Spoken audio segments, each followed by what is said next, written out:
for Jacksonville, Miami, Colts to kind of be up there in the stacks, while Broncos, Raiders, Steelers, and Dallas and Panthers are in that failing tier.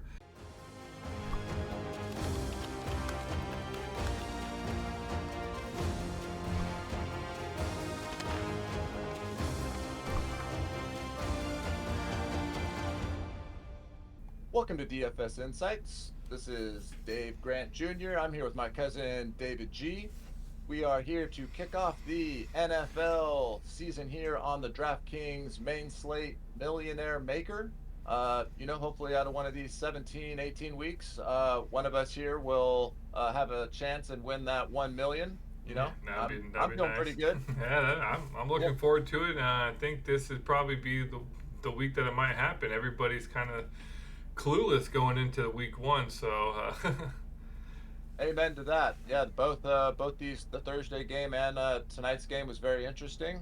Sorry that your Packers couldn't pull it off here. I mean, it was um, close. yeah, I'm not. Yeah. Now I'm more worried about what the status is with Love. So yeah, we'll push on. It's only game one and on a crappy field, but whatever. It is what it So is. is what it is. But nonetheless, man, we got some great games here coming up on Sunday. I'm definitely excited for some of these matchups. If you want to go ahead and maybe pull up uh, pull Yeah, up some of the stats that we got here, yeah. and Before we get into that, yeah, make sure you hit that like, subscribe, notification bell. It does help out the channel. We're trying to grow here and get a bigger community, and that way everybody can feed off each other here. So yeah, we're basically going to be breaking down, giving you guys our tiers list for this. The tiers list, basically we took into consideration things like stacking, ownership, salary, you name it. This is probably basically what we're going to be playing, come making our lineups, what we feel are stacking. So stick with us. We're gonna try to go through this quick, so you don't have to listen to us for the next 3.5 hours or so. Because there's quite a bit of information, but we'll try to summarize it. So yeah, let's get over here. Pull up the sheets. So yeah, as you can see here, the top charts here basically break down the games, their implied totals, favorites, and then the bottom sheets here, break down, percent running, passing, and then the defenses, both running and defensive for all the teams. So we're just going to go down the list and start it off here. Coming in, Atlanta Falcons versus Steelers. Implied totals coming in, projected, or they have it about 42 over under right now. So that's basically 23. Falcons are favored by 3.5. So that's basically about 22.75. Implied total there for Atlanta, and Steelers 19.25. I actually have, let me pull it up here. The Atlanta Falcons actually are in the B tier for me, and then the Steelers are actually. We're gonna go start it off strong with that F tier for Steelers. So yeah, it's a low game total, 42. Steelers are obviously not the favorite, and the stackability of the Steelers, I don't care for too much. I mean, Russell Wilson hasn't been great. Looking at that game, so I don't even know. Would you stack Russell Wilson? He is a cheaper, I guess, quarterback, but I just don't see it as a very stack heavy game. However, on the other side, Atlanta coming in, I actually have them, like I mentioned, in the B tier. I would say even probably B plus ish, because yeah, Kirk Cousins, where I wasn't a fan of him, but that was because he's on Minnesota. But he is a pretty decent quarterback. He's either 3 or 4 touchdowns or 3 or 4 interceptions. yeah, yep, or both. Or You both. know, Looking at here, Atlanta passes it 56% of the time. Steelers pass 57% of the time. So, and however, Atlanta does run at 44. So I'll probably be, looking at that game. I do like Kirk Cousins stacked though. I think that's not too bad. Kirk Cousins coming in 6,100. So yeah, no, that's what I feel about this game. If you want to, either give your thoughts on this game or just move down to the next one. Yeah, no, I'm with you on that first one. So we can move down to the Buffalo Bills, going against the Arizona Cardinals. We got that one coming in at a pretty high point total here at 47 points. The Bills are surprisingly favored by 6.5. I found that to be a little interesting. I know some people are pretty high on Arizona this year. The NFC West is pretty stacked, to be honest. So I found that spread to be surprising. I think this will be a little bit closer of a game. We do have the Bills. They're coming in. What do we have them they're at, why can't I C. see the Bills? Oh, they're, yeah, at a C grade. They did lose some key guys. They do have Josh Allen. He really is a one-man scoring machine, though. But trying to stack him with someone else is kind of the up in the air part. Yep, yep, yep. You know what I'm saying? So the stackability is what's tough there. If you're, and it's obviously important to stack a quarterback, typically with, pairing him with a running back or a tight end at least. So it's a little tough because of all the just he is a one man show there. He's the reason they're going to get the wins that they're going to get. Going on the other side, the Arizona Cardinals. The Cardinals we do have as a D squad, which is that's pretty surprising to me. I guess we're still waiting to see, see how the quarterback is shaken out. Um, I don't know with a close game. Uh, See, it's tough. I feel like this is where if you need a couple one-off guys, like maybe someone in your flex position, that might be where you could take someone from this game Oh, because again, yeah. it is one of the higher scoring ones. Yeah, just because, Um, yeah, I would say just because they're in the D and F doesn't mean you can't, use those players per se. Like I said, we're taking in a lot of things, stackability obviously being one of them, especially in a 950 or what is it, but 950,000 player slate. You need stacks. You need to be different. Cardinals I think fell down because of the stackability option and just basically being compared. However, there are players on there that you could do a one-off or even a right. decent run back against if you did a bill stack. Yeah, yeah, I agree. So that's and again, I think that game is going to be closer than what it is, and with the high point total, there's definitely some good players there to reach at. So, how do you feel about the new and improved Chicago Bears? I mean, that's all I've heard all off season. I've heard nothing but Caleb Williams, Caleb Williams, Caleb Has Williams. he even All I've signed? heard. Has he even signed I yet? know, No. right? It's just crazy. So Tony. yeah, with that, I do. We have the Bears, I think, coming in at C and at the ranked tier C, and we have the Titans coming in at D. So not the best. At least from my perspective, they do have not too bad. 44.5. Bears are favored 3.5. So that's basically an applied 24 points to the Bears, and 20.5 to the Titans. Looking down here at the Bears, they bear 57%. They pass it, which is on the lower end of the spectrum here in the games here. That's why they're the red color here, and they run the ball the most. So trying to stack the the best quarterback or whatever that the Bears have now, and they're going to be run heavy team. That's kind of why they down on the list here.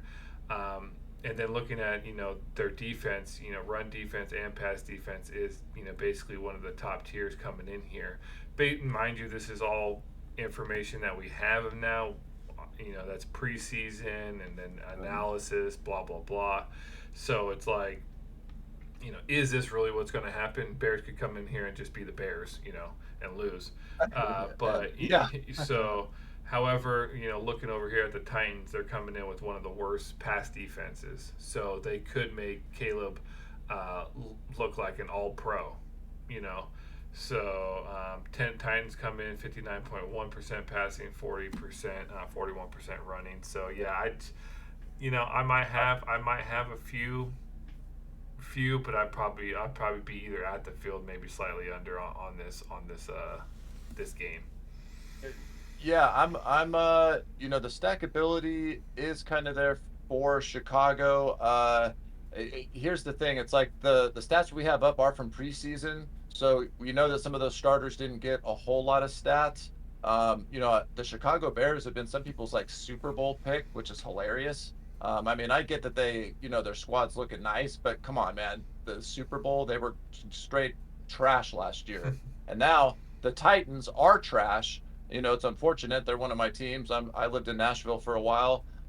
So I definitely could see Caleb Williams, breaking out, throwing to DJ Moore. He's got, a couple of people he can. Yeah. I think I think, but again, if they do get up too many points, they would be then running the ball quite a bit. If they're up in the fourth quarter, now it's just handoff. Let's go ahead and kill the clock. So, Yeah. yep, I see that. Now we can hop on over to that Cincinnati New England game. Yeah, it's kind of a snooze game, probably the worst. I could argue the worst game on the slate. We do have the Bengals. We got Joe Burrow. We got the Bengals coming in at a C grade. We got the Patriots coming in at a D. Minus, D minus, D I minus. D minus. Yeah. And it's only they get the minus, and they're not an F strictly because of their pedigree of what they've done in the past. Yeah, it's going to be, I don't know, a slower, boring game. There's an 8.5 point spread. It's one of the lower point totals here at 41. It's just not a game I'm looking to target. So if there's any games, I'm like kind of crossing off, even though you should never cross off any games. This would be the one that I'd be crossing off. No. What are some of your thoughts? Yeah, I mean the only thing I could see, even with New England potentially playing, what is it, Ramon Stevenson? No, excuse me. Flashback there. No. Gibson, Antonio Gibson. Gibson. Gibson, because Bengals have atrocious run defense, or so it looks like. Right. So that could be a viable option. It is a low-scoring game, so you're going to probably hope that he gets those 2 touchdowns. 16.2 implied total there. Bengals coming in. Burrow, Chase. So that could be a decent little stack there. I guarantee this will be a lower ownership one, but I'll have some exposure. But yeah, with the low 41%, 41 point total, you got to kind of hope it goes over if it's going to be the nuts lineup to hit that milli. So. It definitely, I think, will be lower owned. So if it does go over and you do have a stack in this game, and it pans out obviously in your favor, so a lot of if, which that's DFS. You'd be sitting pretty. Yeah, and again, Jamar Chase has been questionable all week, and it's been rumored. I've heard all sorts of stuff that he wasn't playing, and then he is playing, and then maybe playing. He wants to play. So LeBron James. So, got it. I know, LeBron James / Anthony Davis. Yeah. All right, let's move on. Probably the next 2 games here on probably everybody's been waiting for. We got the. I'll let you take it. This one, the Texans Colts. Yes, sir. This is my favorite game on the slate for sure. We got the Houston Texans, new and improved. We got, Mr. C.J. Stroud. I mean, I guess a lot of people saw this even coming, but as a team from Houston, they were a dumpster fire before last season. And then they just really pulled it together. Between the new coaching staff that they have over there, CJ, I know they've had some solid pickups. It'll be interesting because now they're on people's radar. So, that should be interesting. We do have one of the highest point totals here at the 48.5. Clearly that's going to be a game you're going to want to target. We do have Houston coming in at the B tier. I'd argue B plus, if not A minus. Again, it is, a second year quarterback there, but from what I've seen, man, he's just on point for sure. So, now nonetheless, they're going against the Colts. Um, you know, 2.5 point favorites for the Texans. Um, the Colts, let's see here, trying to look down at their defensive stats here real quick. Pass defense is pretty Uh, solid, 76.3. yeah, so they are one of the better pass defensive teams, which is what that was what I was thinking and what I was a little afraid of. But it's dare I compare? You can't compare anyone to Patrick Mahomes and how early it is, but it's like he can throw it in. CJ Stroud can throw it into some tight windows. And he should have some receivers that are great route runners that are going to do some damage. Nico Collins is definitely super solid for sure. He averaged 18.2 fantasy points last season. So that's definitely one of his favorite targets to go to. The stackability there to me is this is a solid game you would be able to stack. Um, yeah, what are you seeing here in this game? Yeah, no, I like it. Like I said, you would definitely be Texans B plus, A minus, and the Colts coming in at the A. I like the stackability here. The reason I think I'm dropping Texans to the B plus ish range would be sheer ownership. Everybody's saw what Stroud did, 5 touchdowns, like multiple games last year. So everybody's going to have that in their head. I believe he's getting, he has Tank Dell, Nico Collins. So the stackability, is there. And it's one of the second highest game total. So it's going to be super owned. So that's the only reason why I kind of bumped it down a little bit. I do like the Colts. Richardson, coming back. Unfortunately, he was looking to have a stellar rookie year last year, and then he went down with that injury. So he's poised to come back here and hopefully get some redemption year here, and then so I like them up there coming in 23 points. The stackability there, I think they'll be definitely a little bit lower owned from Texans. That's why I put them over the Texans here at like a solid A. Texans, they're middle of the field basically in their defensive scheme, and coming in at 60% throwing, basically percent passing of their plays, 60%, 40% running. So yeah, I think they do have a pretty legit go here. So, and with Jonathan Taylor too, catches those passes in the backfield.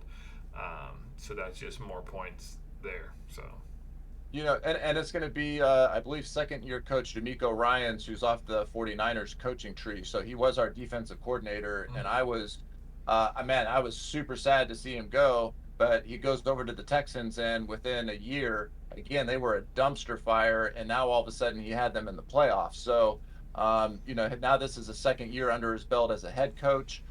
So I definitely see some big things on the horizon for Houston.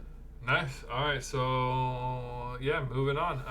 Dolphins, the freaking probably the highest owned, highest played, highest everything right here coming in 49 total. This is the Dolphins versus Jaguars. We have both the Jaguars and Dolphins at A. And that's just the stackability, the ownership. I think the ownership will be high, but at the same time, it's like you kind of needs to be. I mean, Dolphins scheme is basically just put the fastest people on there. You have, Tua, you have, Tyreek Hill, you have Achane, Mozart, Waddle.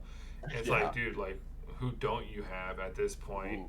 So they basically just like, hey, we're just going to outrun them. And you might have one cornerback or one safety that can cover them, but you don't have 5 or 7 or whatever. So yeah, I think Dolphins are gonna probably do what they did last year. If you had Tyreek Hill in your lineup, you probably did pretty well almost every game. I know. So Jacksonville, same thing. Jacksonville's coming in, almost throwing 65% of their plays. My only concern is both their defenses are looking pretty good. The pass defense for Miami is 80%, and so is Jacksonville. So, this might be ground heavy, and at that point, it'd be kind of upsetting because both of them have really good stacks coming in. However, just keep in mind if you do stack these teams, you're gonna get creative real quick. Oh, what salary? Yeah, With the big time. That's salary. what I was gonna say. So Yeah. just keep that in mind.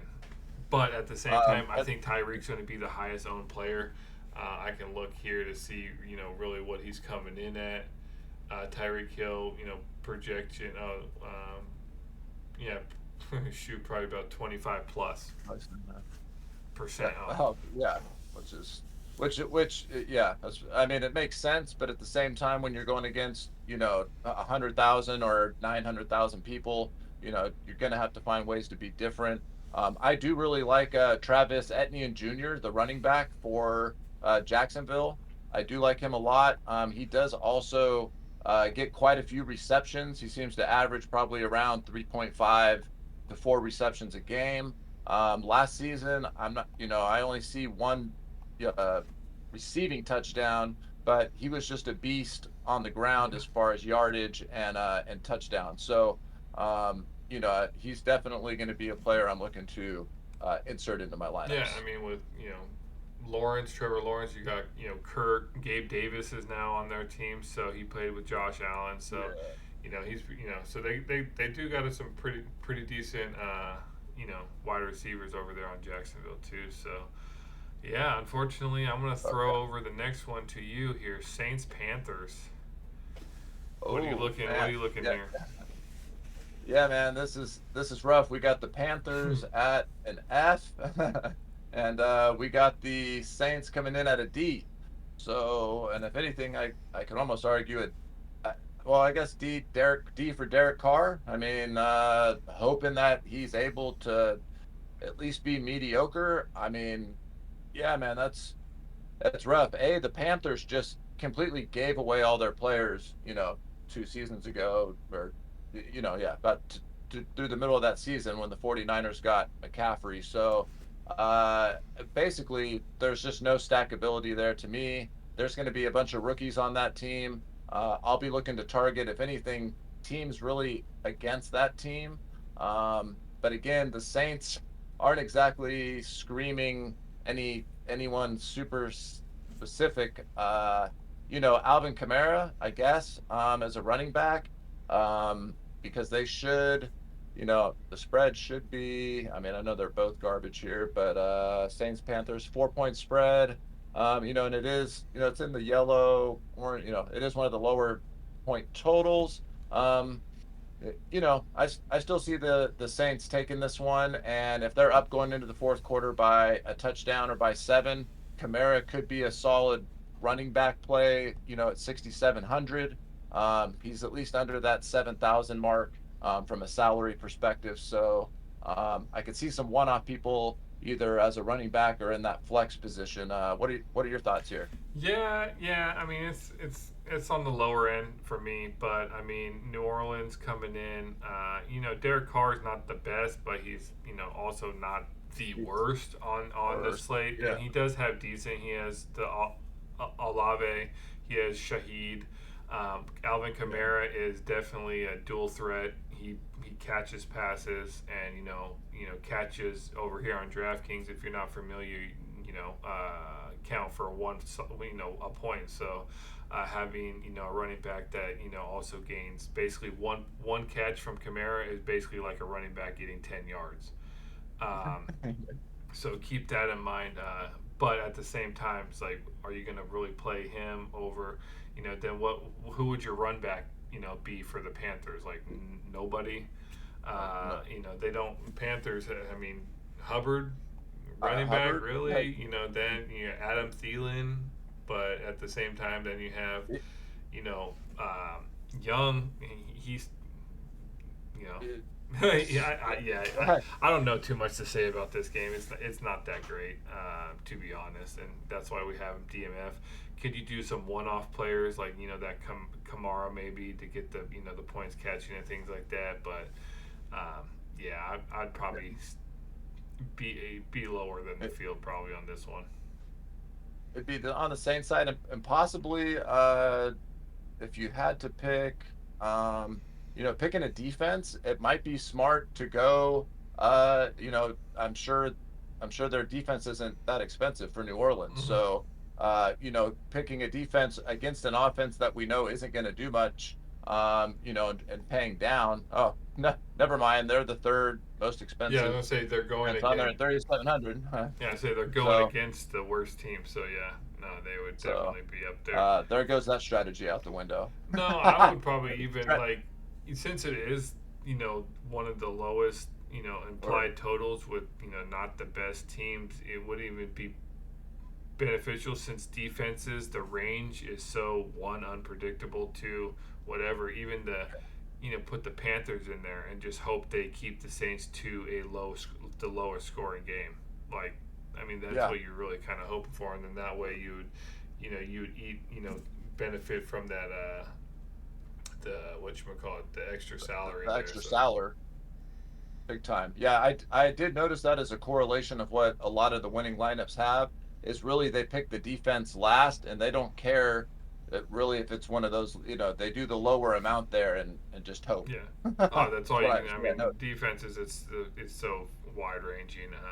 Um, But yeah, moving on here to uh, Vikings Giants. Do a little speed run here, so we yeah, don't go too long. Yeah, no, but the Vikings coming in here at the B tier. They did pick up quite a big player, and the Giants coming in also at the B.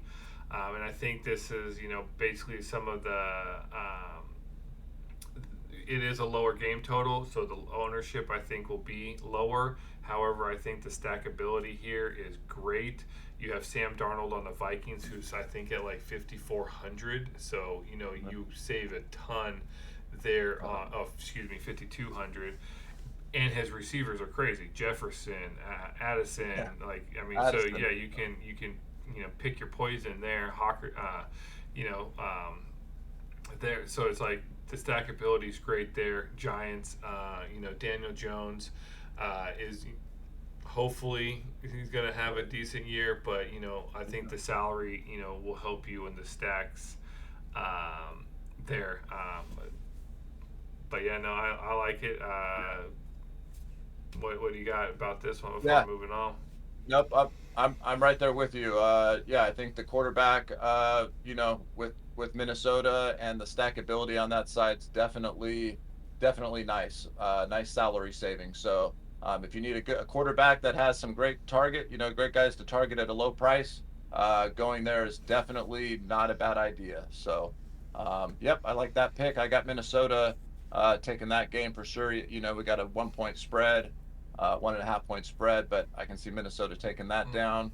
So, moving down to the Chargers against the Raiders.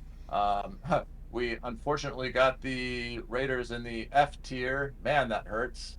That definitely I hurts. mean, And what we got the you give me a reason to move them up. I know. Man, I can't. They're big. Hey, they're just an overall But bigger like dumpster fire forever But than like I said, you it know. doesn't mean you can't pick somebody. But like, are you Correct. gonna pick Correct. Devonte Adams with knowing who's throwing it to him? Yeah, and that he's just angry. Yeah. Devontae Adams just seems angry and not wanting to be there. So And then we got the Chargers coming in at the C tier. They did lose some guys in the off season. I'm Keenan trying to Allen. get over the depth chart. Yeah, that hurts a little bit. Justin Herbert is a solid QB. I mean, I see him as he's a top 10 QB. I mean, I think he is. He's solid. Running backs. Oh, dude, Gus Edwards from Baltimore. He was solid in Baltimore, so it'd be interesting to see what he does for the Chargers. They were typically a run heavy team. Last season they had the 1-2 punch when they were healthy. Mm-hmm. Um, Receiver. Yeah, it looks like they lost some receivers. That's for sure. They put number one receiver Palmer, and then McConkey and Q Johnston. Mm-hmm. And Shark, unfortunately, is still out. So, yeah, it's a little rough there. And like you mentioned, the Raiders, yeah, Myers and Devontae Adams, but, Gunther Minshew. And then if something happens, Aiden O'Connell. Yeah, not too much stackability for me here. Yeah, nice. All right, all right. Moving down to probably, it's okay, but not the, not the worst. So you got Seattle Seahawks, Denver Broncos. We got the Broncos coming in here at the F tier. I mean, Uh, right. However, I do like yeah, Seattle. I have them Seattle in the B tier, and I would say probably like B plus. And you didn't really hear too much about Seattle in the off season, so I think that maybe kind of they basically kept the good core together. So I think they're going to be pretty good there. So I like to see that. They do throw the ball quite a bit. 65% of their plays, so they're one of the top up here on the slate. Unfortunately, Broncos seem to do have a good passing defense, so I'd be curious to see if that translates over, into the regular season. But the Broncos, I just don't see, too much coming from, Stidham or whatever, or even Bo Nix, to be honest. Whoever they decide they want to start, that's going to me, kind of be a prove it kind of deal there. So, but I could yeah, definitely have a stack, with Seattle, and then even a run back with um, Sutton. I like Sutton and things like that. Sutton. So yeah, Yeah, yeah. No, I agree. I don't really have much to add except that yeah, I think Seattle. That's how they like it. They like to try to be a little quiet, and then they're going to come to make some noise. So the only thing is they have a tougher schedule because they're in the NFC West. It is like I mentioned, pretty packed in the NFC West. So besides that, at least in this matchup, as you see, they're favored by 6. So yeah, man, moving down to the Cleveland Browns. Um, playing the Dallas Cowboys. Um, Kind of surprising here with the low total of 41. I'm going to assume it's because they both have good defenses, or it's that there's still no trust in Dak Prescott, which I don't have, and no trust in Cleveland's quarterback either, who got a whole bunch of money and then hasn't well, he got hurt, but when he came back, he didn't do anything. So, um, you know, yeah, this one's a rough one for me. We got Dallas in the F tier. I I'll always agree with that. That's just being partially biased, but I mean, there are numbers that speak for that. And then we got Cleveland in the D tier. So, yeah, what are your thoughts here on the Cleveland Dallas game, man? and that's just, I think, pure stackability. Dak Prescott, you